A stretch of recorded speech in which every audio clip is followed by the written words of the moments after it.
안녕하십니까. 네, 오늘 제가 말씀드리고자 하는 설교는 황폐하게 하는 가증한 교리에 대해서 말씀드리고자 합니다. 이 세상에는 많은 이슬과 가증한 교리들이 난무하고 있습니다. 오늘은 그러한 이슬들 중에 황폐하게 하는 가증한 교리에 대해서 여러분과 한번 살펴보고자 합니다.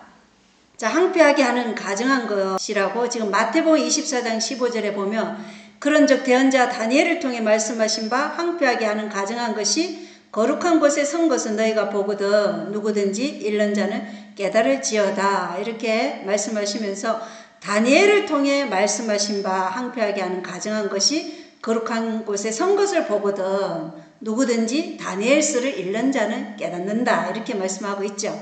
그리고 누가복음 21장 20절에도 너희가 예루살렘이 군대들에게 애워 쌓이는 것을 보거든 그것의 황폐함이 가까이 이른 줄 알라. 이 군대들은 누구를 얘기하는 거죠? 로마의 군병들을 얘기하는 것이죠. 태양신을 숭배하는 미트라를 숭배하는 로마의 군대들을 얘기합니다. 로마의 군대에 의해 실제 예루살렘이 멸망을 당했죠. 마지막 사건의 시나리오에는 이 예루살렘이 로마의 군대가 아니고 가인의 인이자 안우의 인을 휘두르는 교황의 형태로 올 것이라는 것을 우리는 예언을 통해서 다 알고 있어요. 그죠? 교황의 형태로 올 그 군대는 거룩한 척하면서 이 교황 로마의 군대는 세상을 강요할 그러한 권력 구조를 가진 형태로 올 것이라는 것입니다. 국가와 교회가 함께하고 국가가 하나의 특정한 종교를 드러내면서 황폐하게 하는 것이 거룩한 곳에 서게 되는 것을 볼 때 우리는 그것을 우려하기 시작해야 하는데 이것이 우리가 미국을 통해서 가톨릭을 통해서 우리가 지난 시간들의 강의들을 통해서 많이 보았습니다. 그죠? 그래서 그러면 이 황폐하게 하는 가증한 것이 무엇이냐 그것을 우리가 알 수 있죠.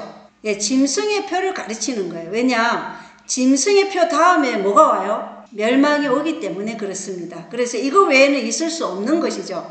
짐승의 표가 실행된 다음에 황폐하게 하는 것이 온다는 것입니다. 그런데 짐승의 표가 실행되기 위해서는 정신이 먼저 황폐해져야 된다는 것입니다. 소돔에 세 가지 제약이 뭐였어요? 교만과 사치와 게으름 그리고 하나님 앞에서 가증한 짓을 행하는 것이었어요. 이러한 것들이 다 정신의 황폐함에서부터 비롯된 것이라는 것입니다.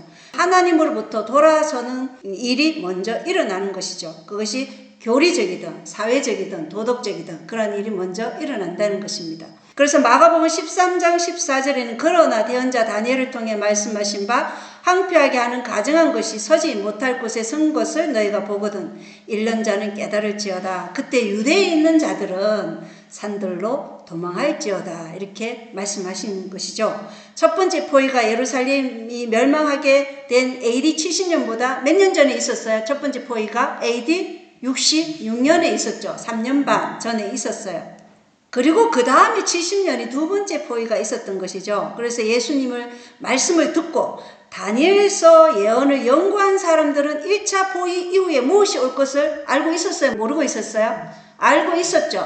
그래서 이러한 일이 일어나는 것을 볼 때 성경을 연구하고 다니엘서를 연구해야 한다는 것입니다. 우리도 마찬가지겠죠. 그래서 두 번째 포위 전에 연구해야 하는 것입니다. 왜냐하면 두 번째 포위 때는 살아남은 사람이 있어요, 없어요? 네, 한 사람도 살아남지 못했어요. 그래서 두 번째 포위 전에 우리가 다니엘서와 요한계시록을 예언을 분명하게 이해해서 무엇이 두 번째 포위고 무엇이 첫 번째 포위인지 분명하게 알아야 되겠죠. 살기 위해서 내 백성들아 산들로 도망하라 이렇게 말씀하셨어요. 우리가 거기에 대해서도 한번 보겠습니다. 온고에 그래요. 355쪽에 하나된 교회라고 마음의 문은 성령께 열려 있어야 하는데 이는 성령은 거룩하게 하시는 분이며 진리는 그 매개체이기 때문이다. 예수님 안에 있는 진리를 있는 그대로 받아들여야 한다. 이것이 유일한 참된 거룩함이다. 예수님 안에 있는 진리, 이것이 현대 진리죠. 성경과 예언의 신에서 말씀하시는 그 현대 진리를 있는 그대로 받아들여야 한다. 이것이 참된 거룩함이라는 것이에요. 그럼 의가 거룩함인데 우리가 의를 소유하고 있다는 것은 바로 말씀에 대한 순종으로 나타난다는 거예요. 자, 아버지의 말씀은 진리이니다. 오 연합을 위한 그리스도의 기도를 읽어보라. 아버지께서 내게 주신 자들을 아버지 이름으로 지키사 우리와 같이 그들도 하나가 되게 하옵소서. 이게 예수님이 우리에게 바라는 것이에요. 요한복음 17장 11절에 그렇게 말씀하셨고, 그리스도의 기도는 지금 그분의 제자들뿐 아니라 그분의 제자들의 말씀을 통해 세상 끝날까지 그리스도를 믿을 모든 사람들을 위한 것이다. 이 시대뿐만 아니라 우리를 위해서도 그리스도께서 이렇게 기도하셨다는 거예요. 그리고 예수님께서는 생명과 불멸을 세상에 드러내기 위해 자신의 생명을 바치려 하셨다. 고난을 받으시고 매일 사람들에게 거절당하신 그리스도께서는 이 세상 역사가 끝나기 전 마지막 시대에 존재할 그분의 교회까지 2000년을 내다보셨다. 이렇게 되어 있어요. 그러면 그리스도로부터 세상 마지막까지로 예수님은 어떻게 보셨어요? 시기적으로 2000년이라는 시간이 있다고 예언하고 있다는 것입니다. 예수님 안에 있는 진리를 그대로 받아들이라. 그래서 우리의 연합은 뭐의 연합이 돼야 된다는 거예요? 진리 안에서의 연합인 것이죠. 그래서 성경적으로 또 사상적으로 일치하도록 우리가 성경을 올바른 성령의 감동에 의해서 깨닫고 그 속에서 연합이 이루어져야 된다는 것을 우리에게 말해주고 있어요. 그래서 세상에 전해지는 기별은 어떤 교회를 때리기 위한 기별이 아니라 세상에게 경고해서 그 백성들이 뭐로부터 나와야 되는 거예요? 이 항폐하게 하는 가정한 교리로부터 나올 수 있도록 해야 되는 게 우리가 전하는 새천사 기별이라는 것이에요. 그리고 시온 성벽의 파수꾼은 어디를 봐야 돼요? 큰 망원경을 가지고 성 밖을 바라보면서 뭘 해야 돼요? 그들에게 올바른 기별을, 경고의 메시지를 선포하는 게 파수꾼이라는 것입니다. 만약 그렇지 않고 교회에 있는 사람들을 때리고 뭔가를 덜쳐내는 일에 주의를 기울이면 파수꾼이 길을 잃어버린 상태라는 것을 우리가 알 수 있겠죠. 그러므로 파수꾼은 바깥을 바라봐야 하고 굉장히 강력한 망원경을 가지고 밖에 일어나는 일을 사람들에게 경고해서 사람들이 기만당하지 않고 오류를 따라가지 않도록 해야 하는 게 파수꾼의 역할이에요.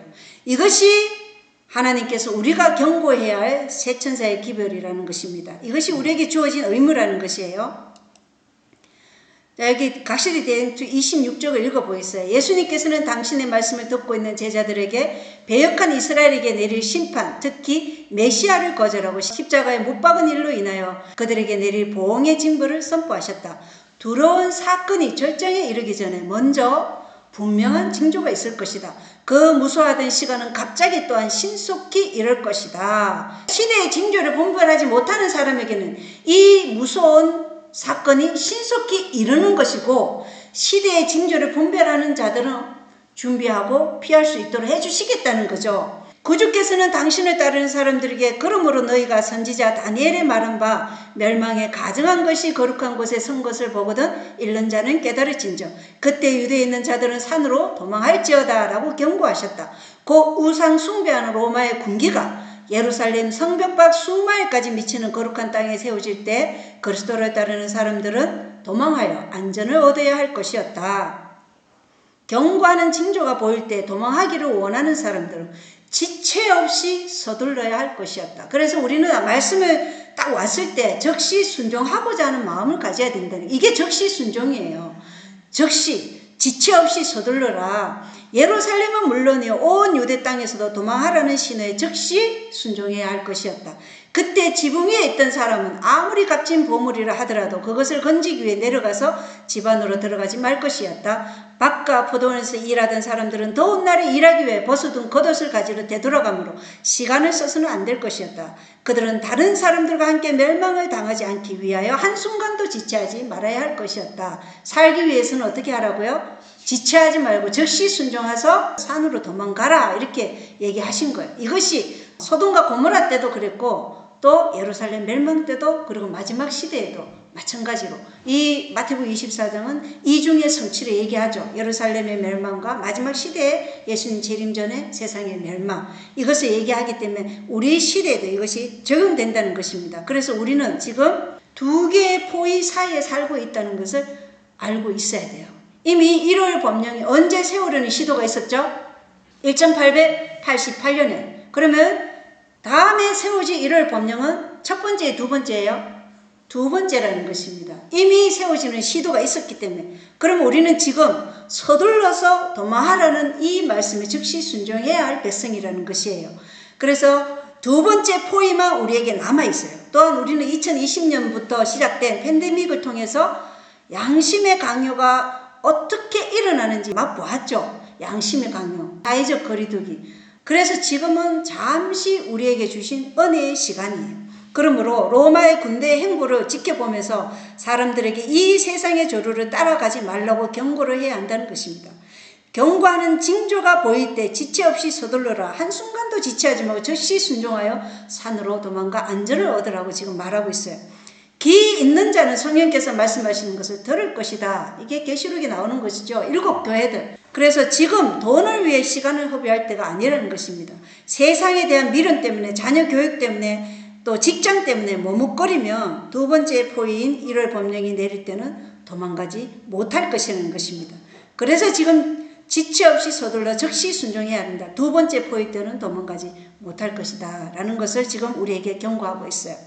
여기에 대한 많은 말을 할 수 있지만 오늘의 포인트는 제가 시골생활 기별이 아니라 가정한 교리이기 때문에 그것은 한 설교가 있어요. 도시를 떠나라는 설교. 그걸 보면 이 말씀에 대한 자세한 설명이 있을 것입니다. 자, 유대 민족의 운명을 보겠어요. 그리스도의 피와 그들이 죽인 제자들의 피가 그들 위에 있었고 그들은 끔찍한 심판을 받았다. 하나님의 저주가 그들을 따라다녔고 그들은 이교도들과 그리스도인들에게 조롱거리와 비웃음거리가 되었다. 마치 가인의 낙인이 찍힌 것처럼 그들은 외면당하고 비하당하고 혐오받았다. 그러나 나는 하나님께서 이 백성을 놀라운 방법으로 보존하시고 온 세상에 흩어놓으셔서 특별히 하나님의 저주를 받은 자로 여겨지도록 하신 것을 보았다. 나는 하나님께서 유대인들을 한 민족으로서는 버리셨지만 그들 중 일부는 그들의 마음의 장막을 벗을 수 있는 능력을 받은 것을 보았다. 어떤 이들은 자신들에 대한 예언이 성취되었음을 깨닫고 예수님을 세상의 구주로 영접할 것이며 예수님을 거부하고 십자가에 못 박은 그들의 민족의 큰 죄를 깨닫게 될 것이다. 유대인들 중 일부는 회심할 것이지만 한 민족으로서 그들은 영원히 하나님께 버림받았다. 이것도 제가 유대 민족의 역사에 대해서 설교한 게 있어요. 자, 유대 민족적으로는 인류를 죄로부터 구원하러 오신 초림하신 예수 그리스도를 받아들일 마음이 없었죠. 그래서 그들은 메시아를 거절하고 십자가에 못 박게 한 것입니다. 그러므로 유대 민족이 지금 하나님을 대표한다고 말하면 안 된다는 것이죠. 이미 그들은 메시아를 거절했어요. 그러나 유대인들 중 개개인은 예수 그리스도를 받아들이고 회심할 것이고 그 민족이 예수 그리스도를 십자가에 못 박은 그 큰 죄를 깨닫게 된 사람들은 하나님께로 돌아온다는 것입니다. 그것은 예수님 시대부터 지금까지 또 앞으로도 그렇게 될 것이지만 유대 민족으로서는 하나님께 영원히 유대 민족은 버림받았다. 이것을 우리가 확실히 알아야 돼요. 왜냐? 지금 개신교회나 가톨릭에서 얘기하는 제수이시 개신교를 기만하기 위해서 얘기하는 제3성전은 예수 그리스도의 단 한 번의 희생으로 이루신 완전하신 그 의를 무시하는 것이고 그것을 치워버리는 것이에요. 예수 그리스도의 속죄의 피를 완전히 짓밟는 것이에요. 그래서 제3성전이 지어지더라도 그것은 성경 말씀과는 전혀 무관하다는 것입니다. 그것은 제수의 신학자인 리베라가 미래주의라는 철학을 들여와 현재 교황권이 즉 그리스도라는 성경의 해석을 전혀 교황권과는 관계가 없는 것으로 이슬을 만들어서 사람들을 육적 이스라엘로 시선을 고정시키도록 하는 기만적 속임수인 것입니다. 그래서 개신교를 무너뜨리기 위해 예언을 잘못 적용한 것을 개신교도들이 그것을 받아들여서 세대주의로 받아 삼켰어요. 그리고 비밀 후보서를 만들어 백성들이 재림 예수를 맞이할 준비들을 못하도록 하게 하는 거짓된 철학에서 나온 게 제3성전이라는 것입니다. 우리가 이것을 분명히 알아야 돼요. 자, 그런데 여기 보십시오. 이 사진은 예루살렘에 있는 통곡의 벽에서 기도하는 프란시스코 교황과 트럼프 미국 대통령의 사진입니다. 이들은 성전이 다시 부활하여 참된 메시아를 바란다는 것을 지금 이 사진으로 보여주고 있는 것이죠. 프란시스코 교황은 싱가포르 청소년 대상 종교관 모임에서 모든 종교는 하나님께로 이끈다 이렇게 말했어요.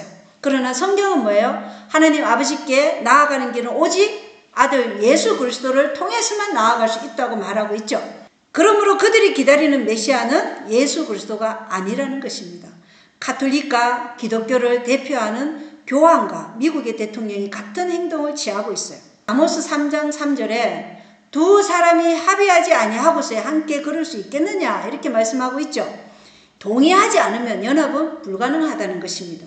가톨릭과 타락한 개신교가 동의하지 않으면 불가능하죠, 연합이. 그런데 지금 이 가톨릭 종교와 미국 타락한 개신교 국가가 종교와 국가의 연합이 지금 진행되고 있는 것을 우리가 이 사진만으로도 확실하게 볼 수 있죠.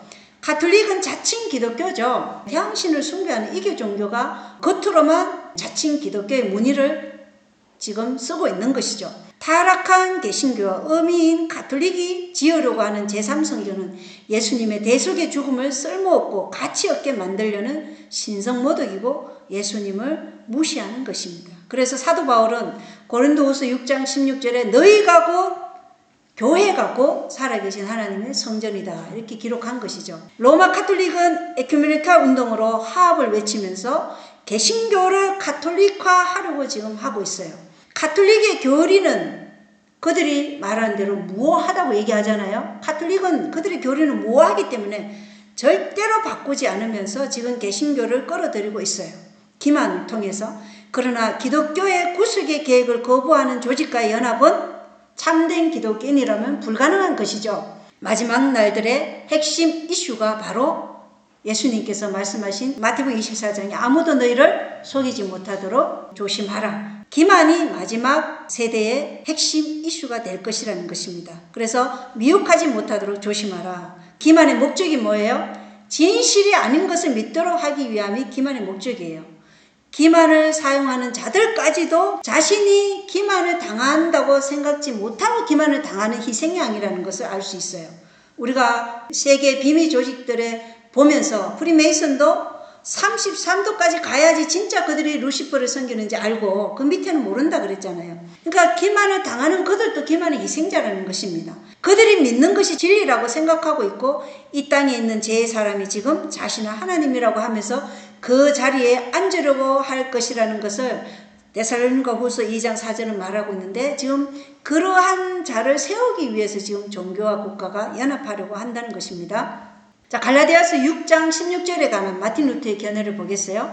하나님의 이스라엘에 대하여 마틴 루터는 이렇게 말했습니다. 여기서 바울은 조상, 택함, 율법 등을 자랑하는 거짓 사도들과 유대인들을 공격한다. 이는 마치 하나님의 이스라엘은 아브라함, 이삭, 이스라엘의 육신적 후손이 아니라 유대인이든 이방인이든지 간에 믿는 자 아브라함과 함께 그리스도 안에서 지금 계시된 하나님의 약속을 믿는 자들이라고 말한 것과 같다. 그래서 갈라디아 6장 15절 16절에 보면 그리스도 예수님 안에서는 할례나 무할례가 아무 효력이 없고 그랬어요. 육신적 할례자나 육신적 무할례자가 아무런 효력이 없다는 것입니다. 새로운 창조물만 있다고 그랬어요. 그 새로운 창조물은 뭐예요? 거듭난 창조물이죠. 그리스도 예수를 구속주로서 믿는 새로운 창조물만 있느니라. 이 규칙에 따라 걷는 모든 사람들에게 또 하나님의 이스라엘에게 평강과 긍휼이 있을지어다. 그러므로 하나님의 진정한 이스라엘은 아브라함의 육체적인 후손이 아니라 유대인이든지 이방인이든지 그리스도 안에서 계시되 하나님의 약속을 믿는 자들이 하나님의 이스라엘이라. 이렇게 마틴 루터는 말하고 있다는 것입니다. 오 팔머 로버트슨의 하나님의 이스라엘에 대한 정의예요. 이 사람은 하나님의 구원의 축복을 받는 독특한 민족이면서 예수 그리스도의 교회와는 별개로 인식되는 이들은 극복할 수 없는 신학적 문제를 야기한다. 유대인들을 지금 얘기하는 거예요. 예수 그리스도께서는 오직 한 몸과 한 신부, 즉 자신의 소유라고 주장하시는 한 민족, 곧 하나님의 참된 이스라엘을 가지고 계신다. 이 한 민족은 예수님을 약속된 메시아로 믿는 유대인과 이방인으로 구성된다. 예, 확실하죠? 그래서 참된 이스라엘은 육체적인 할례자나 무할례자를 가리키는 것이 아니고 그리스도께 속한 자면 곧 아브라함의 씨요 약속에 따른 상속자라. 이렇게 갈라디아서 3장 29절은 말한다는 것입니다. 성막의 구조를 잘 살펴보면 지금 황폐하게 하는 가증한 교리들이 무엇이 잘못됐는지 우리가 분명히 알 수 있어요. 성막은 구속의 개혁의 모형이에요. 그죠? 성막의 문을 통해 입장하죠, 우리는. 그래서 그리스도께서는 요한복음 10장에 자신을 문이라고 했어요. 양들의 문이라 이렇게 말씀하셨어요. 그래서 문을 통해 들어가면 뭐가 있어요? 번제단을 마주하게 되죠. 번제단에는 희생당할 어린 양이 있고 양의 머리에 손을 얹고 우리가 그 머리에 손을 얹어서 죄를 고백한 뒤에 그 양은 어떻게 돼요? 우리 대신 희생당하는 것이죠. 이 번제단은 우리를 위해 죄의 값을 치르시고 희생양이 되신 예수 그리스도에 대해 말하는 것이죠. 그리고 문을 통해 들어오면 그 안이 다 흰 세마포로 둘러싸여 있죠. 이것이 바로 그리스도의 의를 상징하는 것이죠. 이것이 칭의예요. 칭의를 믿음으로 받아들이는 것입니다. 그 다음에 우리가 물두멍에서 씻음을 받아서 다시 태어나는 것이에요. 그리고 성소로 들어가면 7 등잔대는 세상에 비치신 예수 그리스도의 말씀의 빛을 보게 되죠. 그리고 그 7 등잔대에 있는 그 기름은 뭘 상징해요? 성령을 상징하죠. 성령님이 임재를 상징하는 것이고, 진설병은 예수 그리스도의 살아있는 말씀의 빵으로 하나님의 말씀을 뭐 해야 되는 거예요?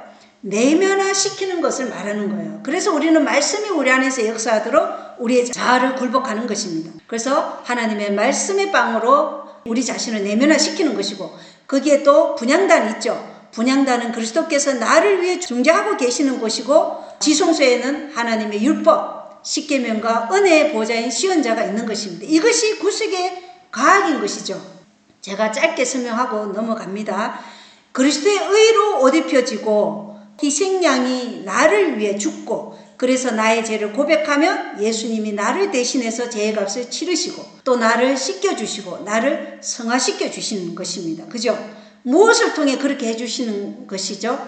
그리스도의 말씀을 묻고 그분의 원칙과 조화롭게 되고 말씀을 내면화시키고 그분의 중재를 받아들이고 율법의 정죄로부터 나를 지켜주시는 그 용서해 주심에 감사드리고 다시금 그분의 요구사항들과 우리가 조화롭게 되는 것을 통해 성화시켜주는 것이 바로 말씀을 통해서 그렇게 해주신다는 것입니다. 이러한 자들을 하나님께서는 고린도후서 6장 16절에 너희가 살아계신 하나님의 성전이니라 이렇게 말씀하신다는 것입니다. 이러한 자들은, 그래서 영적 이스라엘은 입혀지고 나눠주시는 그리스도 의로 살아가는 자들을 영적 이스라엘이라고 말할 수 있다는 것입니다. 자, 짐승의 죄는 이것입니다. 계시록 13장 5절 6절에 보면 또 용이 그에게 큰 것들을 말하며 신성모독하는 입을 주고, 신성모독은 이러한 성막으로 우리에게 보여준 구속의 청사진을 로마 가톨릭의 거짓된 이슬로 바꾼 것을 신성모독이라 할 수 있죠. 예를 들어서 가톨릭 교리는 죄인이 예수님께 직접적으로 나갈 수 없다고 얘기해요. 그래서 반드시 인간 신부에게 뭘 고백해야 돼요? 죄를 고백해야 돼요. 고해 성사를 반드시 해야 돼요. 그리고 내가 지은 죄의 값을 연옥에서 불에 타면서 치러야 해요. 그러므로 그리스도의 공로 없이 인간이 자신의 죄값을 지는 자가 되는 것이에요. 그리고 이것은 이교 교리라는 것입니다. 어떤 사람은 지구에서 산 세월은 100년도 안 되는데 2000년간 탈 수 있고 가인은 6000년간도 탈 수 있다는 것입니다. 그리고 또 마리아나 성자들의 공로의 보관함이 있어요. 이 공로의 보관함은 교황만이 접근할 수 있어요. 그리고 누구만이? 교황만이 이 공로를 우리에게 나눠줄 수 있기에 뭘 팔았어요? 면죄부를 판 거예요. 그래서 면죄부를 사면 연옥에서 더 빨리 나올 수 있다고 하는 거예요. 그리고 마리아나 성자들을 통해 예수께로 또 나아갈 수 있다고 해요. 그러면서 신부에게 죄를 고백하지 않고 용서받지 않았다면 연옥이 아니라 바로 지옥으로 가기 때문에 신부가 없으면 구원이 없다는 것입니다. 그래서 로마 교회를 통해서만 구원이 있다고 말하는 게 로마 교리라는 것입니다. 그러므로 이 기만의 목표는 뭐냐? 그리스도의 유산을 없애고 훔치는 것이고 구속의 계획을 없애고 가톨릭 교회를 통해 구원을 얻는다고 말하는 것입니다. 그리고 마리아를 뭐라고 얘기해요? 공동 중보자여 구속녀라고 말하고 있어요. 또한 미사 때마다 그리스도께서 계속해서 희생 제물이 되는 것이고 가톨릭은 7째 날 토요일 예배를 일요일로 율법을 바꾸었으므로 그들이 만든 계명 위에 더 이상 시온의 보좌가 있을까요? 없을까요? 은혜의 보좌가 임재할 수 없게 만든 것이라는 것입니다. 그리고 여기 보면 또 42달 동안 지속할 권능을 주매 그가 입을 벌려 하나님을 대적하며 모욕하되 그분의 이름과 그분의 성막과 하늘에 거하는 자들을 모독하더라 이렇게 되어 있어요. 그래서 42달이 뭐예요? 1260년 동안 이 종교 암흑 시대 동안 그들은 이러한 많은 이슬들을 가져와서 그것을 교리화했다는 것입니다. 그리고 하나님을 대적한다. 그분의 이름을 대적한다. 그러니까 하나님의 품성을 100년도 살지 못한 인간의 죄를 가지고 1000년 동안 지글지글 끓게 하는 그런 하나님의 품성을 잘못 나타내게 만들었다는 것입니다. 그리고 성막과 이 성막의 모든 것들을 모독하고 있다는 것입니다. 하늘에 거하는 자들, 예수님은 만들어진 존재다 이렇게 말하고 있고, 천사들을 어떻게 표현하고 있어요? 가톨릭은 애기들로 표현하고 있다는 것입니다. 하나님의 품성을 잘못 나타내고, 하늘에 거하시는 예수 그리스도가 중보자이신데 그분의 중보자를 인간 신부로 갈아치운 것이죠. 그리고 가톨릭은 마리아가 무하게 태어났다고 말하고 있죠. 무형 10대설이에요. 그러나 성경은 마리아 역시 율법의 정죄 아래 태어났고 구속이 필요하다고 말하고 있습니다. 그래서 이러한 많은 이설들이 지금 가정한 교리로서 편만하게 지금 우리에게 전해지고 있는데, 이 편만한 이설들이 지금 개신교를 물들고 있다는 것입니다. 자, 마틴 루터의 신학을 한번 보겠습니다. 루터는 우리가 칭의의 교리라고 부르는 이 유일하고 확고한 반석은 모든 신성함에 대한 이해를 포괄하는 전체 기독교 교리의 주요 항목이다 라고 주장했다. 루터 교인들은 이 문제에 있어서 루터를 따르는 경향이 있다. 이는 루터교 전통에서 오직 은혜로, 오직 믿음을 통하여, 오직 그리스도로 인하여 구원받는다는 교리는 다른 모든 가르침들이 근거하는 핵심 원칙이기 때문이다. 이렇게 얘기하고 있어요. 자, 루터는 칭의의 교리가 전체 기독교 교리의 주요 항목이다. 가장 큰 기둥이라는 것이에요. 칭의의 교리는. 그래서 짐승의 표가 실행되기 위해서는 먼저 정신의 항폐함이 와야 된다 그랬잖아요. 하나님으로부터 돌아서는 일은 성경의 진리로부터 돌아서게 하는 것이죠. 그러면 항폐하게 하려면 먼저 성경의 진리로부터 우리를 어떻게 해야 돼요? 돌아서게 하고 멀어지게 해야 된다는 것입니다. 그래서 칭의의 교리를 버리면 곧 메시아를 거절하는 것이죠. 그래서 칭의 교리에는 그리스도가 중심에 서야 하고, 오직 믿음으로 그리스도의 대속을 통해서만 구원을 얻는 것이죠. 그리스도의 피가 없어요. 가톨릭에서는. 우리는 그리스도의 피를 통해 구속함을 얻는다고 분명히 말씀하고 있죠. 그러나 가톨릭의 교리에는 그리스도의 피가 우리를 죄로부터 구원하는 것이 아니라고 말해요. 그리스도는 단지 순종을 하기 위해서 죽었다 이렇게 얘기하고 있다는 것입니다. 그러니까 오직 믿음으로 그리스도의 대속을 통해서만 구원을 얻는 이러한 참된 기독교의 정신을 지금 흩어버리고 있다는 것입니다. 값없이 주시는 은혜의 선물이지만 믿음으로만 의를 얻는다는 것이 참된 기독교의 정신이죠. 가톨릭에서 말하는 교리를 뒤에 볼 건데, 그것은 이교 교리라는 것을 우리가 볼 수 있을 거예요. 자, 가톨릭의 구원적 오류에 대해서 예언의 신은 어떻게 말씀하시는가 한번 보겠어요. 믿음과 행실이라는 예언의 신의 19쪽입니다. 하나님 앞에서 우리의 지위나 피조물의 공로를 통해 우리에게 주신 하나님의 선물에 어떤 것도 더할 수 없다는 점을 분명하고 확실하게 밝혀두도록 하자. 구원을 받는 데 있어서 우리의 공로가 어떤 것도 포함될 수 없다고 얘기하고 있죠.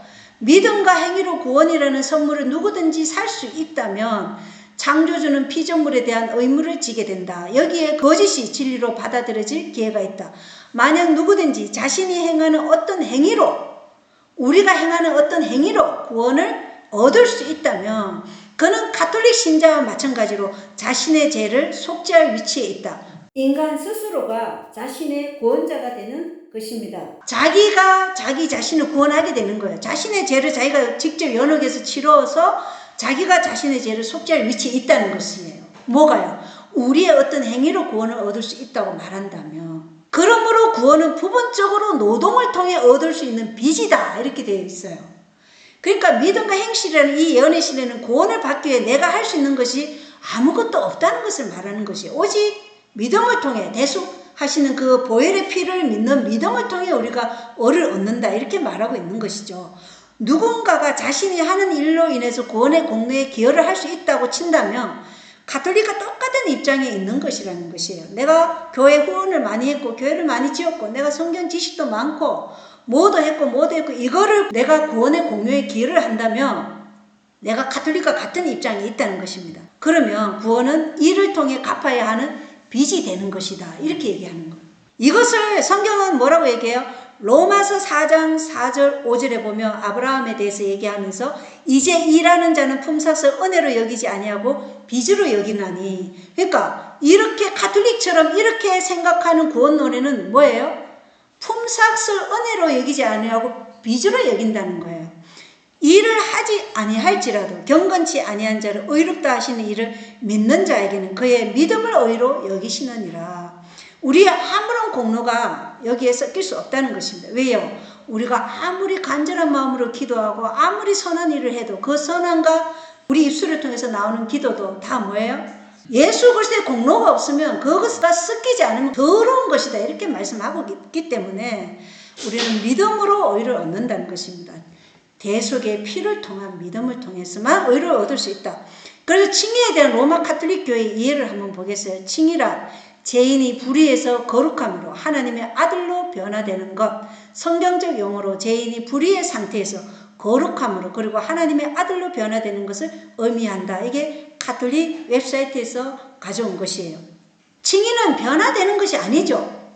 칭의는 외부로부터 온 그리스도의 의로 입혀주시는 것이라고 분명히 말씀하셨어요. 거룩하게 될 수 있는 유일한 길은 그리스도의 은혜가 그 위에 있을 때만 가능한 거예요. 그게 입혀주는 거죠. 그게 칭의예요. 그러므로 그리스도의 의가 필요하고 입혀주신 의로 칭의를 얻게 되는 것입니다. 그런데 성화는 어떻게 돼요? 성화는 나누어 주신 의죠. 성화는 말씀이신 그리스도께서 내 안에 사심으로 성령의 역사로 그리스도가 나타나게 되는 것이 성화예요. 칭의와 성화는 이렇게 분명하게 우리에게 말씀하고 있다는 것입니다. 그리고 가톨릭 교도들이나 개신교도들은 이러한 기만에 미혹되지 않도록 지금 계시록 12장 9절에 온 세상을 속이는 자 여기로부터 나와야 된다는 것을 우리에게 말해주고 있다는 것입니다. 칭의 교리에 대한 공동선언문입니다. 누구와 공동선언문을 했어요? 가톨릭과 개신교가. 제일 첫 번째는 루터교가 먼저 했어요. 1999년에. JDDJ라고도 불리는 이 선언문은 1999년 가톨릭교회 교황청 기독교 일치촉진평의회와 루터교 세계연맹이 작성하고 합의한 문서이다. 내용을 보면 그럴싸합니다. 여러분, 그걸 잘 봐야 돼요. 우리가 영적 포메이션도 봤지만은 이 비밀 조직들의 교리들은 개신교인일지라도 이것을 분명하게 오류를 분별하지 못할 정도로 아주 교묘하게 글을 쓴다는 것입니다. 자, 읽어보겠어요. 믿음 안에서 우리는 칭의가 삼위일체 하나님의 역사임을 확신한다. 성부께서는 죄인들을 구원하기 위해 당신의 아들을 세상에 보내셨다. 칭의의 기초와 전제는 그리스도의 성육신, 죽음 그리고 부활이다. 따라서 칭의는 그리스도께서 친히 우리의 의가 되시는 것을 의미하며 우리는 성부의 뜻에 따라 성령을 통해 이 의에 참여한다. 우리는 함께 이렇게 고백한다. 여기를 잘 주목하십시오. 우리는 우리의 어떤 공로 때문이 아니라 그리스도의 구속하시는 사역을 믿는 믿음 안에서 오직 은혜로 하나님께 받아들여지고 우리의 마음을 새롭게 하시며 우리를 선한 행실로 준비시키고 부르시는 성령을 받는다. 자, 여기에서 뭐가 문제인지 여러분이 밝혀내야 되는 것입니다. 그래서 가톨릭이 이런 공동선언문을 작성할 때 개신교를 어쨌든 가톨릭화 시키기 위해서 최대한 개신교를 어떻게 해요? 끌어들이기 위해서 써요. 그러나 거기에 자기들의 그 핵심 교리는 절대 놓치지 않는다는 것이에요. 자, 개신교는 가톨릭과 함께 이 칭의에 대한 공동선언에 합의를 했어요. 루터교부터 시작해서 그 다음 감리교 쭉쭉 이렇게 다 합의를 하고 있다는 것입니다. 그 공동선언문에 보면 그리스도의 구속하시는 사역을 믿는 믿음 안에서 여기 보면 오직 은혜로 하나님께 받아들이시고 이렇게 되어 있어요. 칭의를. 이게 칭의에 대한 공동선언문에 서명한 것입니다. 근데 이 서명이 개신교의 가장 최악의 죄가 이 개신교의 기둥이라 할 수 있는 칭의에 대한 교리에 가톨릭과 타입한 것이라는 것입니다. 왜 이것이 타입이냐?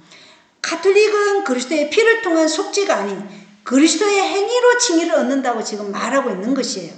그리스도의 사역, 그리스도의 일, 그걸 통해서 우리가 칭의를 얻는다고 말하는 거예요. 그러나 성경은 뭐라고 얘기해요? 대속의 피, 보혈의 피를 통해서 우리가 오직 믿음으로 얻는다고 얘기하는 거예요. 그러나 그들은 오직 은혜로 얻는다고 말해요. 그래서 그들을 이렇게 바꿔놨다는 것입니다. 이것은 성령으로부터 온 것이 아니다. 이것은 가인의 희생제물을 받아들이라는 가인의 표를 제시하는 것이라는 것이에요. 가톨릭은 예수님이 우리를 죄로부터 구원하시기 위해 당신의 생명을 죽음에 내주신 것이 아니라 순종하기 위해 그냥 죽으셨다고 말하고 있어요. 그리스도의 보혈의 피를 우리로부터 치워버리는 게 가톨릭의 칭의 교리예요. 보혈의 피가 없어요, 여기는. 성경은 구원은 값없이 주시는 은혜의 선물이지만 오직 그리스도의 대속하시는 피를 믿는 믿음으로 구원을 얻고 칭의를 얻는다, 이렇게 되어 있죠. 자, 트렌트 공의회에서 누가 저주받았는가? 가톨릭이 이 공동선언문에는 그럴듯하게 글을 썼지만 그들이 말하고 있는 트렌트 공의회, 그들은 이 공의회에서 결정한 것은 무효하다고 얘기하고 있어요. 절대 바뀌지 않아요. 그들의 공의회에서는 뭐라고 얘기하는지 그들의 교회법 제9조 제14항에는 이렇게 되어 있어요. 죄인들이 오직 믿음으로만 의롭다고 말하며 칭의의 은혜를 얻기 위해 그 어떠한 협력도 필요 없다고 말하는 자는 파문당할지어다, 이렇게 얘기하고 있다는 것입니다. 그러니까 오직 그리스도의 대속의 피를 통해서 구원을 받는다고 말하면 가톨릭으로부터 우리는 파문당한다는 것이에요.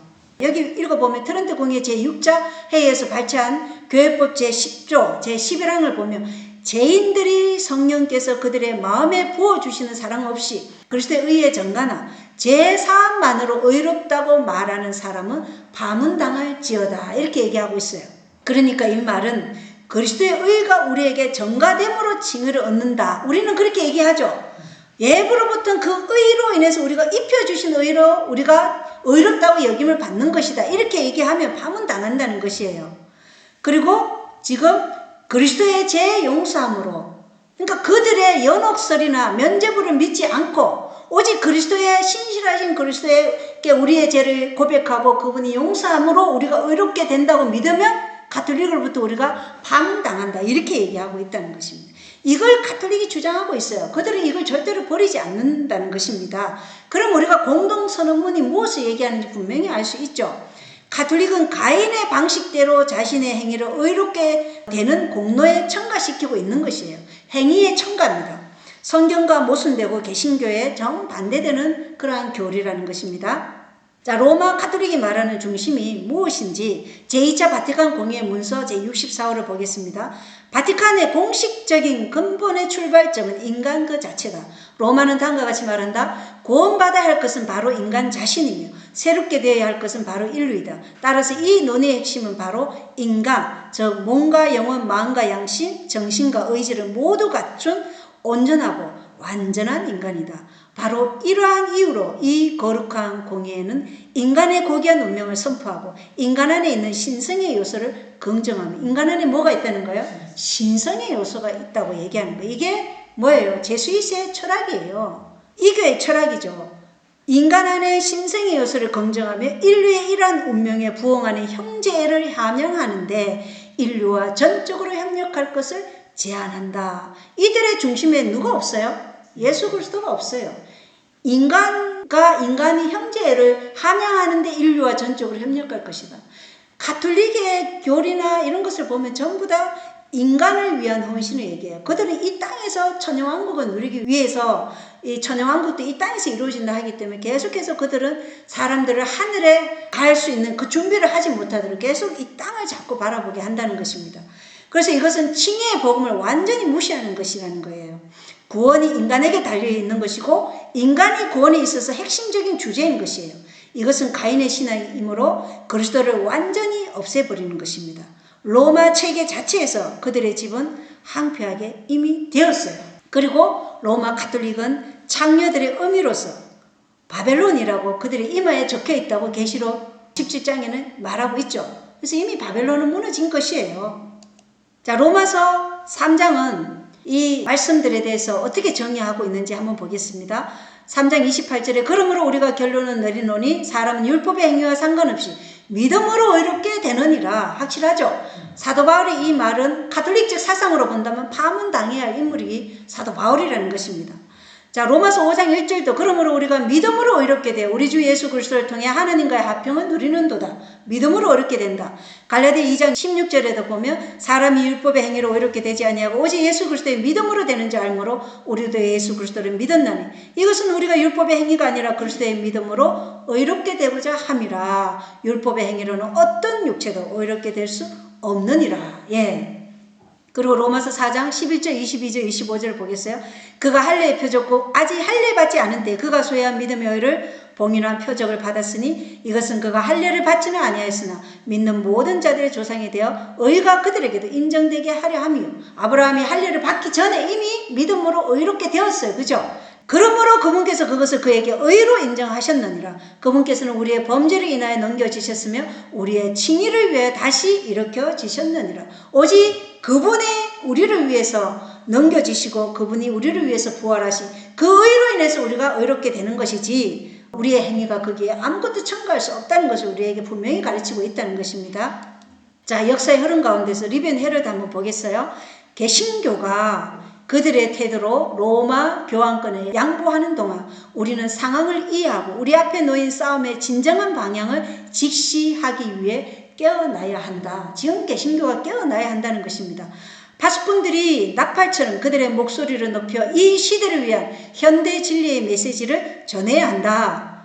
우리가 예언적 역사 속에서 어디에 있는지, 지금 우리가 어디에 있어요? 첫 번째 포위와 두 번째 포위 사이에 있다는 것입니다. 이것을 우리가 분명히 알고 있어야 돼요. 우리가 예언적 역사 속에서 어디에 있는지 그들에게 알려서 참된 개신교 정신이 온 세상을 깨우도록 해야 한다.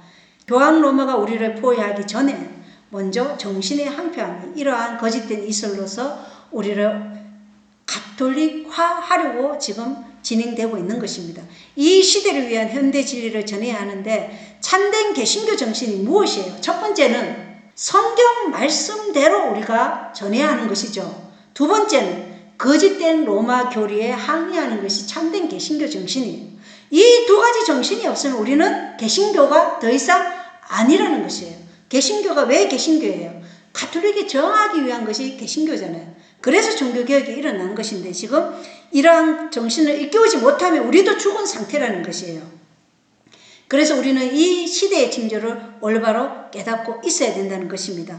여기 시대 징조 1890년에 4월 21일에 쓴 걸 읽어보겠어요.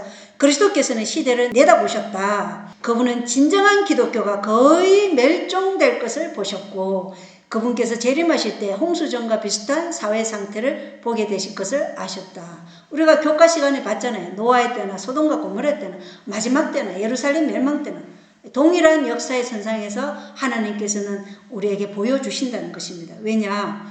동일한 역사의 선상에서 반복돼야지 우리가 분명히 무엇이 오고 있는지 알 수 있고 그것을 피할 자들은 준비할 수 있기 때문에 그렇게 한다는 것입니다. 심지어 교회조차도 타락하고 성경은 무시되고 더럽혀질 것이다. 지금 개신교 안에는요. 창세기 1장의 6일간의 창조 사역도 믿지 않아요. 창조적 진화론을 믿어요. 6천년의 역사를 믿지 않아요. 그러나 성경과 예언이신 분명히 아까도 보셨지만 6천년의 이 역사를 얘기하고 있다는 것입니다. 그리고 창세기 2장에 나오는 7째 날 안식일이 유대인의 안식일이라고 말하고 있어요. 창세기 2장에 말씀하신 이 안식일은 모든 인류에게 주어진 하나님께 경배하는 경배의 날인데 이것을 유대인의 안식일로 지금 다 성경이 무시되고 지금 더럽혀지고 있다는 거예요. 교회조차도 지금 타락하고 있다는 것입니다. 지금 개신교도들은 이 성경의 1장과 2장조차도 믿지 않고 무시하고 있다는 현실을 지금 직시해야 한다는 것입니다. 그리고 참된 진리로 지금 돌이켜야 두 번째 포위 때 멸망당하지 않고 하나님께서 안전하게 보호하는 그 위치에 설 수 있다는 것입니다. 마틴 루터는 테이블 토크에 이렇게 말했어요. 온 세상에 하나님의 십계명 중 두 번째 돌비의 명료함에 불쾌감을 느끼는 것은 인간의 이성과 이성이 그 명료함에 어긋나는 행위를 부분적으로만 이해하기 때문이다. 하나님과 그분의 말씀이 정죄받을 때 세상은 침묵으로 상관하지 않는다. 자, 보십시오. 지난번에 제가 말씀드렸듯이 지금 미국의 트럼프 내각에서 루비오 장관이나 또 부통령이나 이런 사람들이 뭘 하고 있어요? 제 수요일 사순절을 지금 공개적으로 기념했지 않습니까? 언론에 나와서 거꾸로 된 십자가 그려가지고. 그래도 거기에 대해서 개신교들이 말을 하나요? 한마디 말도 하지 않고 지금 침묵으로 일관하고 있다는 것입니다. 그러나 수도원이 점령당하거나 금요일에 고기를 먹거나 수도사가 결혼할 때 세상은 여기에 가증스러운 범죄가 있다고 외친다는 것입니다. 이게 문제죠. 지금 개신교가 지금 더 이상 개신교가 아니게 돼 버린 그런 상태라는 것입니다. 칭의를 얻거나 구원을 얻는 일에 인간 개인의 공로가 그 속에 전혀 개입할 수 없는데도 칭의를 올바로 이해하지 못하도록 지금 이 가톨릭이 유도하는 대로 개신교가 지금 끌려가고 있어요. 그리고 여기 테이블 토크 409쪽에 읽어보면 하나님께 대한 순종은 믿음과 선한 행위의 순종이다. 즉 하나님을 믿고 그분께서 명하신 대로 행하는 자는 하나님께 순종하는 것이다. 그러나 마귀에게 순종하는 것은 미신과 악한 행위이다. 하나님을 신뢰하지 않고 믿지 아니하며 악을 행하는 자는 마귀에게 순종하는 것이다. 그래서 또 어떤 분은 믿음으로 의롭게만 된다고 해가지고 우리는 그럼 아무것도 안 해도 돼 이러면서 완전히 하나님의 사역을 완전히 손 놓고 사는 사람들도 있어요. 그러나 그렇지 않죠. 우리가 믿음으로 의롭게 된 결과가 뭐예요? 우리의 열매로 그것이 나타나는 거예요. 믿음으로 의롭게 된 자는 그 열매를 통해서 알 수 있는데 그 열매는 뭐예요? 말씀을 온전히 순종하는 그 삶을 통해서 성령의 역사가 그 말씀이 그 안에서 나타나는 것이죠. 예, 그것이 믿음으로 말미암아 의롭게 된 자의 증거라는 것이에요. 그거 없이 우리가 믿음으로 말미암아 의를 얘기할 수는 없다는 것입니다. 그래서 이 순종은 자아를 굴복하며 말씀이 우리 안에서 역사하고 그 역사하는 성령의 역사가 우리의 생애를 통해서 드러나는 것이죠.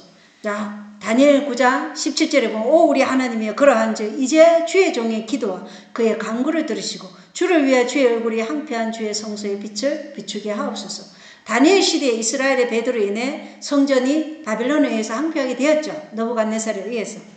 그리고 다니엘 9장 27절에 보면 그가 많은 사람과 한 일해 동안 언약을 확정하리니 이렇게 돼 있어요.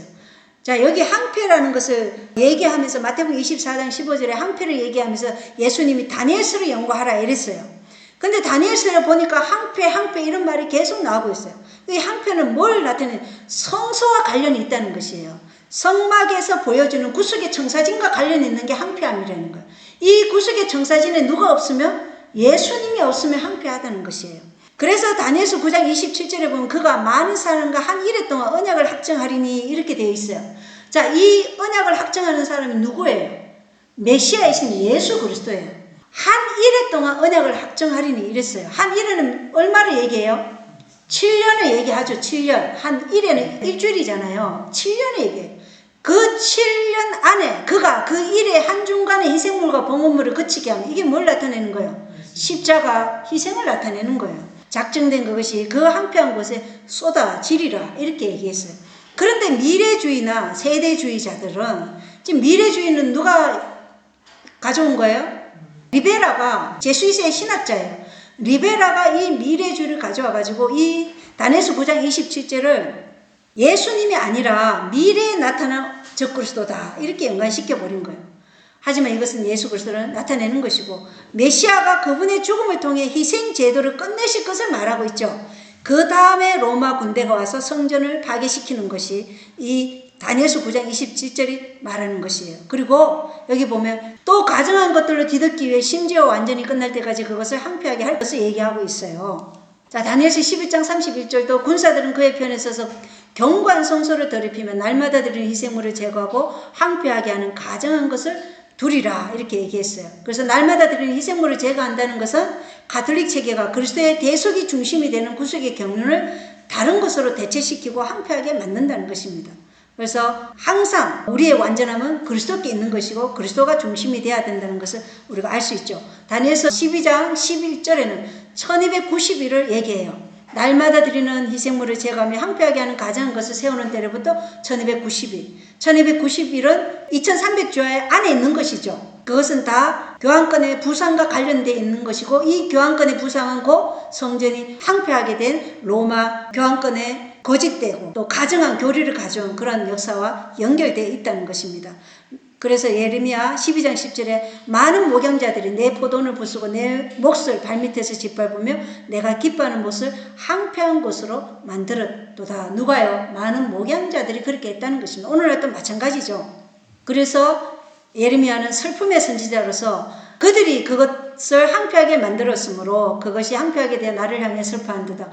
온 땅이 항폐하게 되면 아무도 그것을 마음에 두지 아니하기 때문이다. 이렇게 말했어요.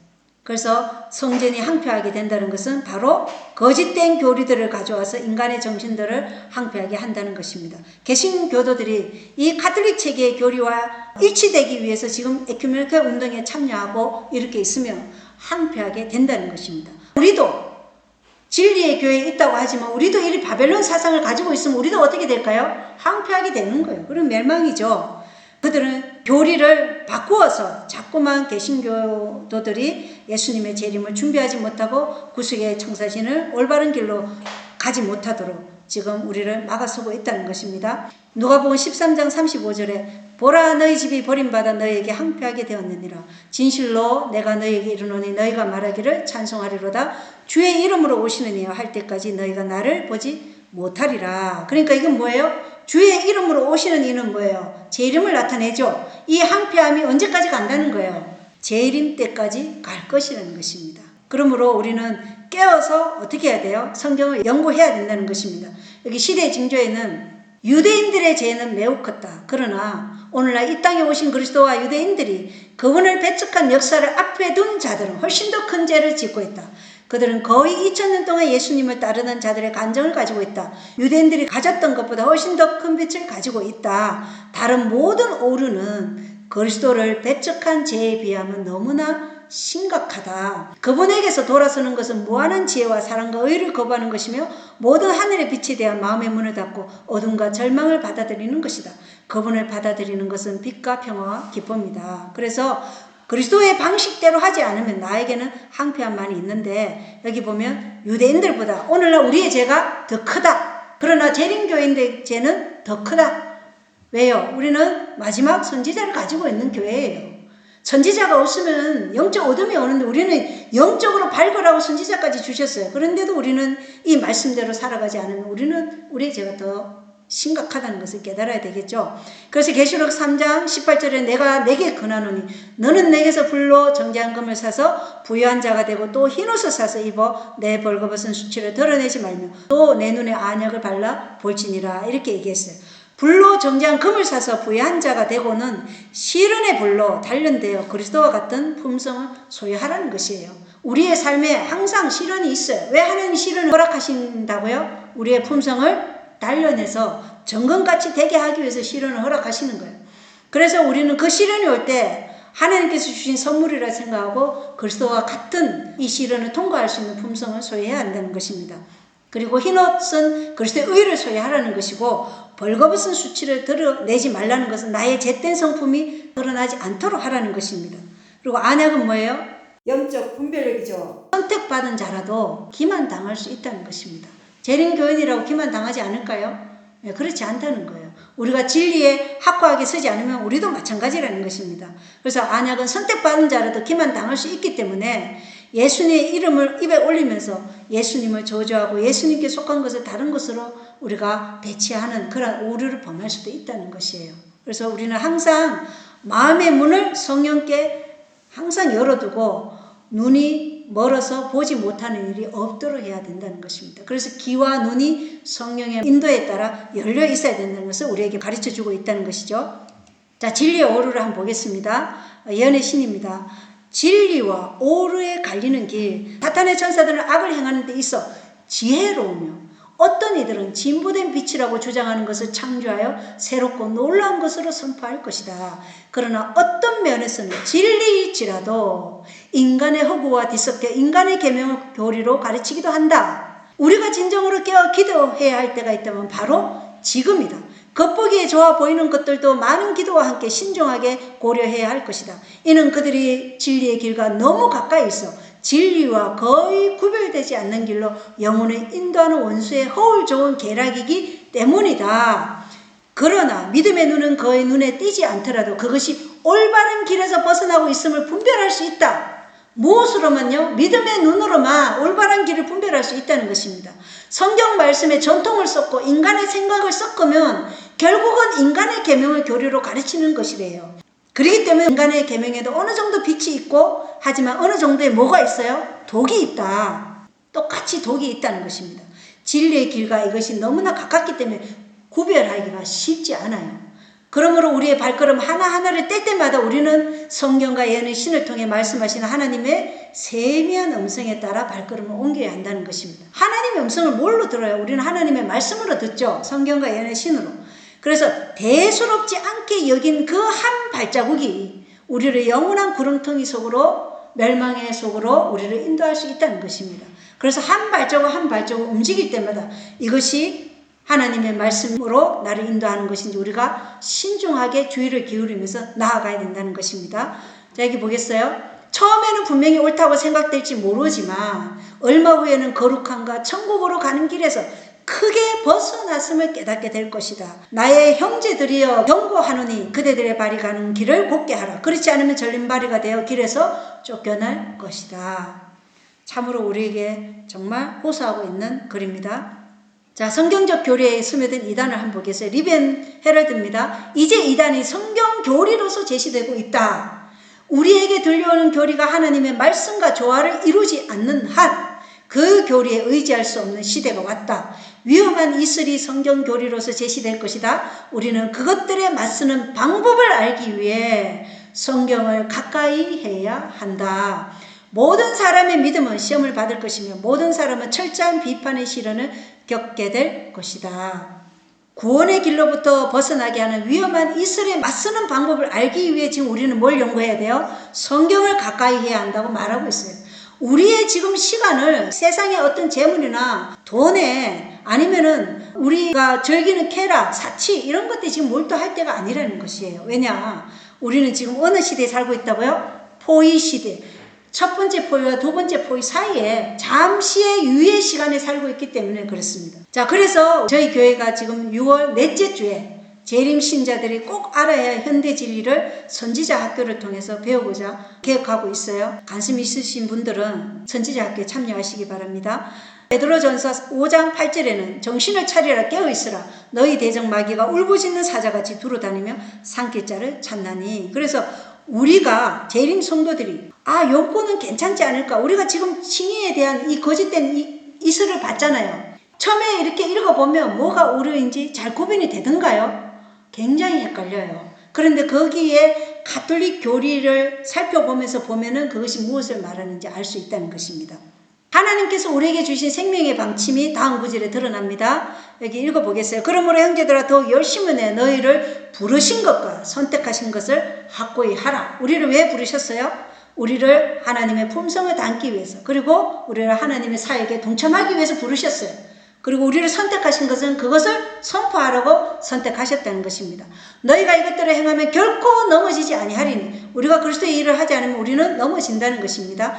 이렇게 우리 주 구원자 예수 그리스도의 영존하는 왕국에 들어가면 주께서 너희에게 풍성히 베푸시리라. 여기에 우리의 생명 보장 방침이 있다. 하나님의 삶에 걸맞는 삶을 어떻게 확보할 것인지에 대한 지침이 여기에 있다. 우리의 부르심과 선택하신 것을 확고히 한다는 것은 그리스도의 사역에 동참한다는 것입니다. 그리고 예수 그리스도의 종교는 우리를 더 나은 남자와 더 나은 여자로 만든다. 그것은 우리의 젊은이들을 바로잡아 품성을 변화시킨다. 그리스도께서는 인간의 왜곡된 품성을 바로잡기 위해 이 세상에 오셨다. 그것은 매우 비뚤어진 품성이었다. 우리는 아담의 타락한 본성을 가지고 태어났죠. 하나님께서는 우리가 그분의 아들과 딸이 되기를 원하신다. 그분은 이 세상에서 은혜의 시간 동안 우리가 그분께서 주신 모든 은혜에 합당하게 되기를 원하신다. 그분의 신성한 권능이 생명과 하나님의 성품에 속한 모든 것을 우리에게 주셨다. 우리를 영광과 가치로 부르신 이를 아는 지식으로 말미암아 생명과 경건함에 속한 것은 아무것도 거두어지지 않는다. 그러므로 풍성한 약속은 우리가 거룩한 본성에 참여하는 자가 될 거라는 의미이다. 거룩한 본성에 참여하는 자가 된다는 것은 우리에게 가장 중요한 의미이다. 그래서 그리스도를 바라본다는 것은 그리스도의 품성을 우리가 받아들인다는 것이다. 이렇게 실물교훈에 나와 있다는 것입니다. 디도서 3장 5절 보겠어요. 그분께서 우리를 구원하시되 우리가 행한 의로운 행위로 하지 아니하시고 오직 자신의 긍휼에 따라 다시 태어남의 시승과 성령님의 새롭게 하심으로 하셨고, 에베소서 2장 7절 9절에도 그분께서 그리스도 예수님을 통해 우리에게 베푸신 친절 속에 담긴 자신의 은혜 지극히 풍성함을 다가오는 시대들 속에 보여주려 하십니다. 너희가 믿음을 통해 은혜로 구원받았느니 그것은 너희 자신에게서 난 것이 아니라 하나님의 선물이니라. 행위에서 난 것이 아니니 이것은 아무도 자랑하지 못하게 하려 함이라. 우리는 그분의 작품이여 그리스도 예수님 안에서 선한 행위를 하도록 창조된 자들이니라. 하나님께서 그 선한 행위를 미리 정하신 것은 우리가 그 행위 가운데서 걷게 하려 하심이니라. 이렇게 말씀하고 있다는 것입니다. 우리는 행위로는 구원을 얻을 수가 없어요. 하지만 내가 구원을 얻었다는 것을 보여줄 수 있는데 그것은 선한 행실을 통해 자연스럽게 퍼져나가는 것이죠. 왜냐하면 행위가 없는 믿음은 또 죽은 믿음이라고 야고보서에서 말하고 있죠. 그래서 선한 행위는 내가 하는 것이 아니죠. 인간 안에는 선함도 없고 의도 없고 거룩도 없고 사랑도 없고 아무것도 없어요. 인간 안에는 타락한 본성밖에 없어요. 그래서 이 모든 것은 내가 자아를 하나님의 말씀에 굴복했을 때 예수께서 내 안에서 일을 하시는 것이죠.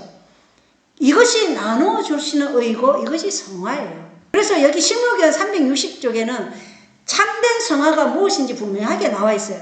성화란 하나님의 뜻을 온전히 순종함으로써 매일의 의무를 기쁜 마음으로 행하는 것이기 때문이다. 이렇게 되어 있어요. 우리는 칭의를 받았기 때문에 성화의 삶이 우리 예수 그리스도께서 내 안에 사심으로써 가능하게 하시는 거지 내가 하는 것이 아니라는 것을 분명히 알아야 돼요. 자, 여기 현대진리 1890년에 쓴 것입니다. 예수님은 영혼의 유일한 희망이시다. 믿음으로 모든 영혼은 시편 기자처럼 하늘에선 주 외에 누가 내게 있나이까 땅에선 주 외에 내가 사모할 자가 아무도 없나이다 라고 고백할 수 있다. 주님은 내가 거룩하니 너희도 거룩하라고 명하신다. 그리스도인은 그리스도의 삶에 온전히 일치되도록 끊임없이 노력해야 한다. 그리스도인은 뭐예요? 그리스도의 삶에 온전히 일치되도록 끊임없이 노력해야 한다. 그대가 그리스도를 그대의 구주로 믿는다면 그분의 완전한 순종이 그대에게 주어진다. 그리고 예수님을 그대의 대속자이자 보증인으로 바라볼 때 그대는 용서받는다. 우리는 바라봄의 법칙에 따라 예수님을 바라봄으로 우리가 변화되고 예수님은 나의 대속자이자 보증인으로 바라볼 때 우리의 죄를 용서받는다는 것을 꼭 기억하시기를 바랍니다. 다가오는 위기를 보겠어요. 위기는 서서히 우리에게 덮쳐오고 있다. 태양은 하늘에서 비치며 여전히 궤도를 따라 돌며 하늘은 여전히 하나님의 영광을 선포한다. 사람들은 여전히 먹고 마시고 심고 짓고 장가가고 시집가고 있다. 이것이 뭐예요? 세상의 위대함, 세속의 위대함에 시선이 꽂혀서 그저 쾌락과 돈 벌고 재물을 벌고자 하는 그런 욕심으로만 지금 살아가고 있다는 거. 이게 교만이라는 것입니다. 상인들은 여전히 사고 팔고 있으며 사람들은 서로 밀면서 가장 높은 자리를 차지하기 위해 싸운다. 쾌락을 사랑하는 자는 여전히 극장과 경매장과 도박장으로 몰려들고 있다. 최고조의 흥분이 편만해 있는 반면 은혜의 시간은 속히 맞춰지려 하고 있다.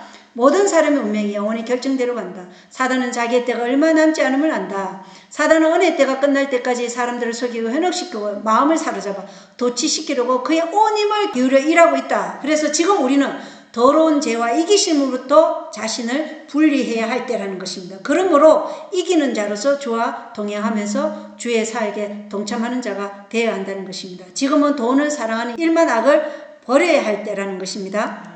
자, 트럼프 대통령의 마라라고 리조트에서 가톨릭 성직자와 평신도들이 모여 기도한 내용입니다. CNN 기사인데 읽어보겠어요?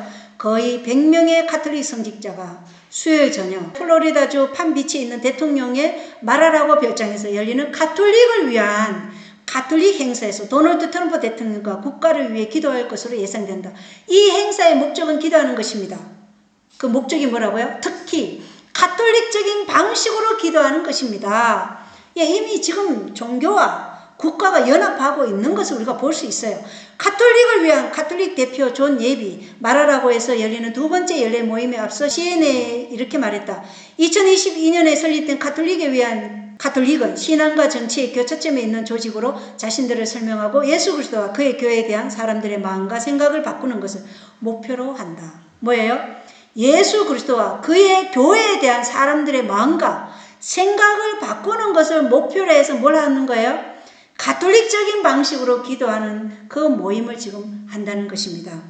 부활절 주말 동안에 이 모임을 가졌어요.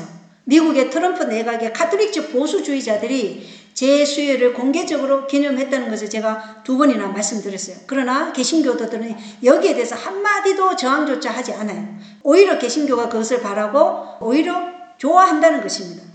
개신교가 그것을 바라고 가톨릭으로 지금 돌아가고 있고 로마의 교리에 항의조차 하지 않고 또한 젊은 청년들이 지금 보수적이고 전통적인 가톨릭 쪽으로 돌아가고 있다는 것을 우리가 다음 영상에서 한번 보겠습니다.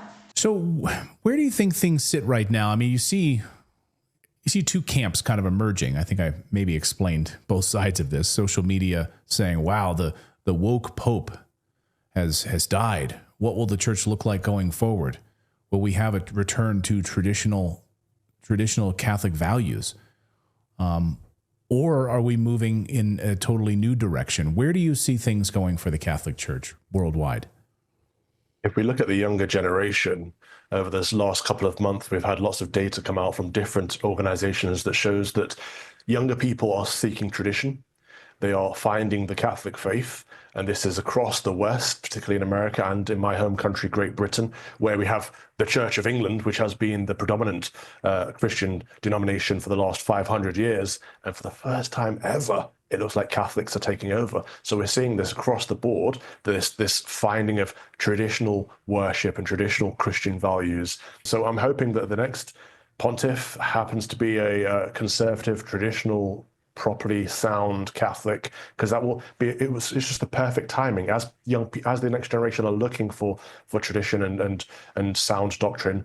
If a Pope stands up now that can embrace them and embrace the tradition of the church, it could be a good thing for the world, actually, if we see a return to Christendom in the West, away from liberalism and progressive secularism and all the things that are tearing us apart and introducing a death culture. We could head back away from the darkness, back towards the light, which would be a wonderful thing to behold.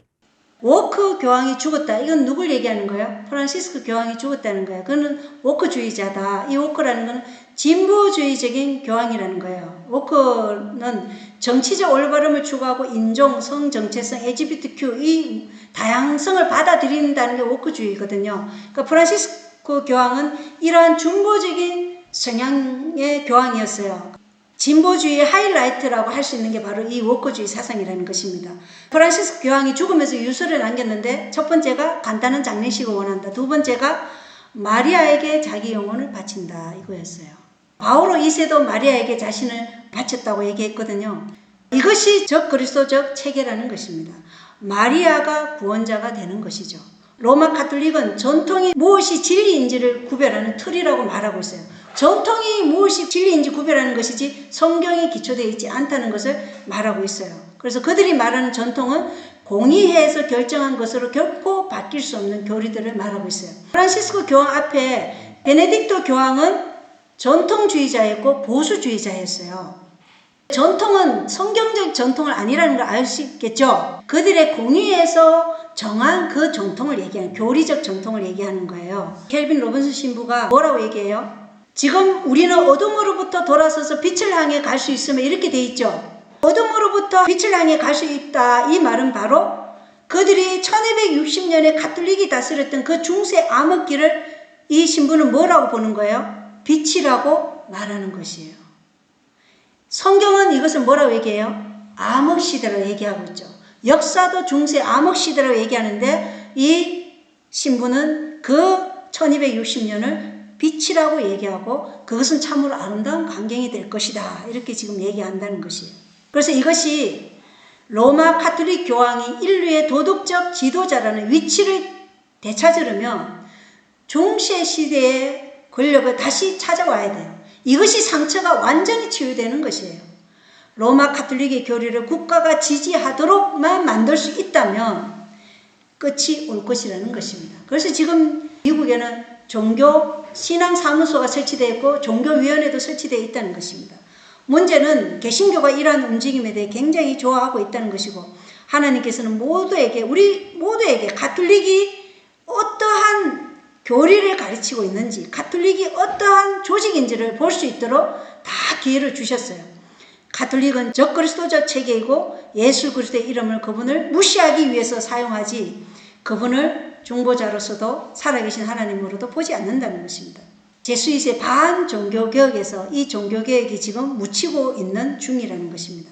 이제 로마 카톨릭은 그들의 주장대로 빛이라고 부르지만 성경과 역사조차도 어둠이라고 부르는 과거로 돌아가려고 지금 하고 있어요.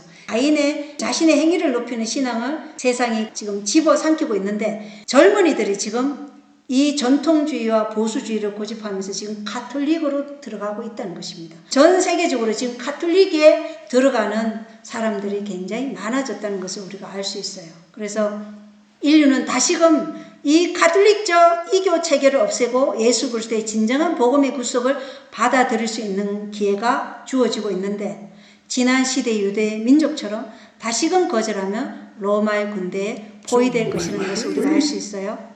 각시대행 55쪽입니다. 법왕은 세상에 있는 그들의 중보자이며 그를 통해서만 하나님께 나아갈 수 있으며 법왕은 그들에게 하나님 위치에 서 있으므로 그에게 절대적으로 복종하지 않으면 안 된다고 그들은 배웠다. 그러므로 그의 요구에 응하지 않으면 심신의 엄한 벌을 받는 것이 당연하다고 하였다. 그래야 사람들의 마음은 하나님께로부터 떠나서 오류가 많고 잔인한 사람들, 아니 그보다도 그를 통하여 자기의 권력을 행사하는 암흑의 임금에게로 향하게 되었다. 죄는 신성이라는 가면을 쓰게 되었다. 그런즉 성경이 금지를 당하고 사람이 자기를 지극히 높은 자라고 할 때 우리는 거짓과 속임과 불법에 대해 경계해야 한다. 사람의 법과 전설이 높임을 받을 때는 언제나 하나님의 율법을 무시함으로 생기는 타락이 나타났다. 이렇게 얘기하고 있다는 것입니다. 그리고 각시대 대쟁도 572조, 지적 어둠이 심했던 시대가 1260년이었어요. 그죠? 그때는 성경을 검했는데 그때 법안교의 성공에 유리했던 것으로 그때가 입증되었어요. 성경이 없었기 때문에 사람이 무지몽매했죠. 그러나 지적 빛이 밝은 시대도 꼭 마찬가지로 그의 성공에 유리하다는 것이 입증될 것이다. 지금이 그런 시대가 아닙니까? 지금이 모든 정보가 드러나서 교환권이 어떻다는 것을 다 알려주는데도 지금 우리는 어두워서 교환권이 인도하는 대로 가고 있다는 것입니다. 그래서 지금 우리가 지적 빛이 밝은 시대에도 마찬가지로 지금 이렇게 되고 있다는 것입니다. 계시록 18장 1절로 2절은 이 일들 뒤에 내가 보니 큰 권능을 가진 또 다른 천사가 하늘로부터 내려오는데 그의 영광으로 인해 땅이 환해지더라. 그가 우렁찬 음성으로 힘차게 외쳐 이르되 저 큰 바벨론이 무너졌도다 무너졌도다. 그녀가 마귀들의 초소가 되고 모든 더러운 영의 요새가 되며 모든 부정하고 가증한 새들의 집이 되었도다. 이렇게 기록되어 있다는 것입니다. 그래서 또 다른 천사는 하늘로부터 온 기별인데 이것을 사람이 전한다는 것이겠죠. 계시록 18장 3절로 4절에는 모든 민족들이 그녀의 음행으로 인한 진노의 포도즙을 마셨고 또 땅의 왕들이 그녀와 음행하였으며 땅의 상인들도 그녀의 넘치는 사치로 말미암아 치부하였도다. 이렇게 기록되어 있습니다. 땅의 왕들도 복수고 땅의 상인들도 복수라는 것입니다. 이 세상의 경제를 좌지우지하는 그러한 자들도 다 사치로 말미암아 치부하였다는 것입니다. 또 내가 들으니 하늘로부터 또 다른 음성이 나서 이르되 내 백성아 너희는 그녀에게서 나와 그녀의 죄들에 참여하는 자가 되지 말고 그녀가 받을 재앙들을 받지 말라. 이렇게 말씀하고 있다는 것입니다. 그래서 바벨론에서 나오라는 것은 바벨론의 사성에서 나와야 한다는 것이고, 그런데 내가 다니는 교회가 하나님의 계명을 지키는 것을 거절하고 성경적 칭의의 원칙을 무시하고 교환권의 칭의의 원칙을 받아들인다면 그 교회는 바벨론이 된 것입니다. 그때는 그 체계에 속한 교회의 바벨론에서 나와야 된다는 것입니다. 그래서 황폐함은 곧 이어 멸망이 이루고 황폐함은 멸망이고 황폐한 곳에서는 멸망이 따른다는 것입니다. 황폐하게 되었기 때문에 마귀의 초소가 되었기 때문에 멸망을 당하는 것이죠. 계시록 14장 9절로 10절은 셋째 천사가 그들을 뒤따르며 큰 음성으로 이르되 만일 누구든지 그 짐승과 그의 형상에게 경배하고 자기 이마 안에나 손 안에 그의 표를 받으면 바로 그 사람은 하나님의 진노의 포도즙 곧 그분의 경로의 잔에 섞인 것이 없이 부은 포도즙을 마시리라. 그가 거룩한 천사들 앞과 어린 양 앞에서 불과 여왕으로 고통을 받으리니. 이렇게 기록되어 있다는 것입니다. 그래서 진성의 교리와 사상적 일치를 한다면 우리는 이마에 표를 받겠죠. 또 짐승이 두려워서 받는 표는 손에 받는다는 것입니다. 계시록 16장 7절은 또 내가 들으니 제단에서 또 다른 소리가 나서 이르되 가영 그러하옵나이다. 주 하나님 전능 자여 주의 심판들은 참되고 의로우니이다. 계시록 19장 2절도 그분의 심판들은 참되고 의로우니 그분께서 음행으로 땅을 부패시킨 그 큰 음녀를 심판하시고 또 자신의 종들의 피의 원수를 그녀의 손에 갚으셨도다 하더라. 이렇게 기록되어 있다는 것입니다. 재앙이 이 땅에 부어지고 악인들에게 하나님의 심판이 떨어지면 하나님의 계명을 지키는 자들을 없애려고 할 것이나 성경은 그 심판이 참되고 의롭다고 말하고 있는 것입니다. 예루살렘이 그리스도를 거절했기에 파괴되었습니다. 그렇다면 예수님을 거절하고 무시하는 황폐하게 하는 가정한 교리와 타협을 하게 되고 성막을 모독하고 인간이 죄를 사하고 하느님조차도 가톨릭의 말을 들어야 한다는 신성 모독하는 이러한 체계와 연합을 하고 에큐메니컬 종교통합에 참여하고 아부다비의 아브라함 가족의 집에 동의를 한다면 하나님께로 나아가는 많은 길이 있다는 체제를 따른다면 우리도 황폐하게 되고 길을 잃어버리게 된다는 것입니다. 그러므로 바벨론과 세상도 멸망하게 될 것을 우리는 예언을 통해서 알 수 있는 것입니다.